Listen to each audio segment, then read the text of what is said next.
sa Huwebes ay pagdiriwang natin araw ng kalayaan. Ang araw ng ating pasaringan mula sa mga buhay. And holiday! Walang pasok! Sarap! Yay! Napapasok tayo. Talaga mga apo. Kaya rito mga apo. Kalayaan. Hindi lang yung pahinga.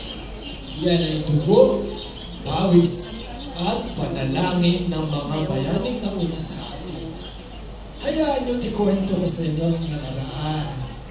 Kilala nyo ba ang ating magigiting ng mga bayani?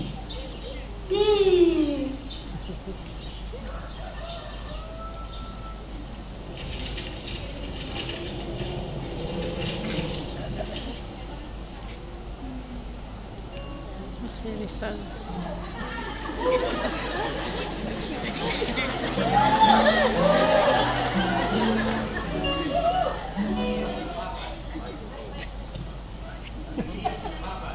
Gamit ang tabang, kundi ang salita.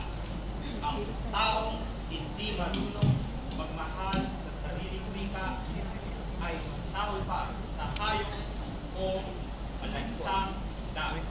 At tandaan, ang kabataan ay ang pag-asa ng ating bayan.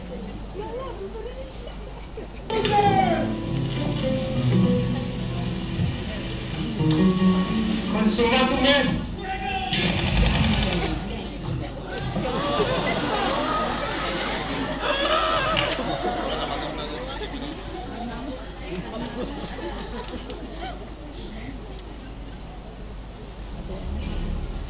Ito na ang panahon. Ito na ang tamang oras. Kailangan natin umaksyon.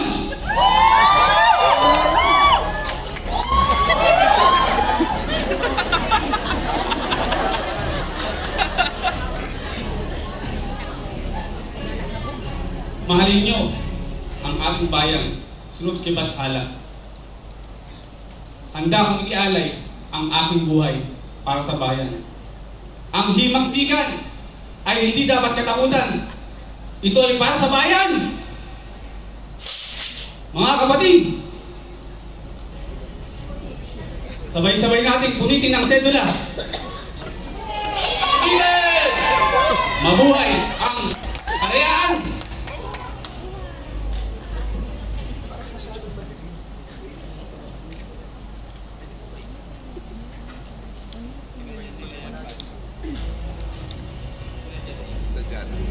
Hindi aginado.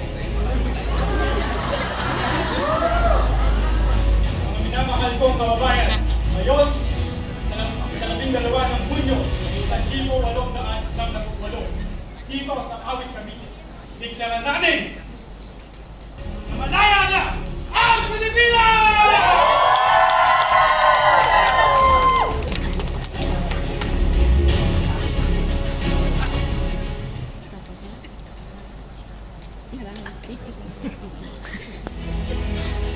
Wow, they were so brave. Lolo, sorry po. Dati akala ko boring ang history. Pero ngayon gusto ka nang matuto pa. Yan ang tamang simula.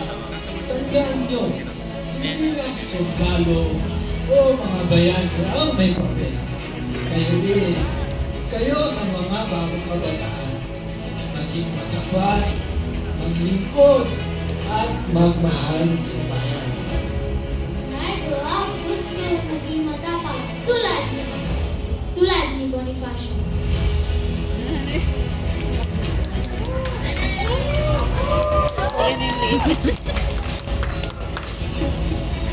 Matalino, tulad ni Rizal.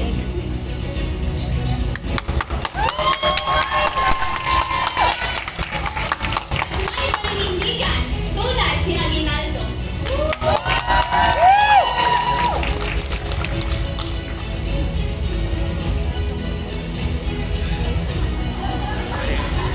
Mahal ko ang Pilipinas.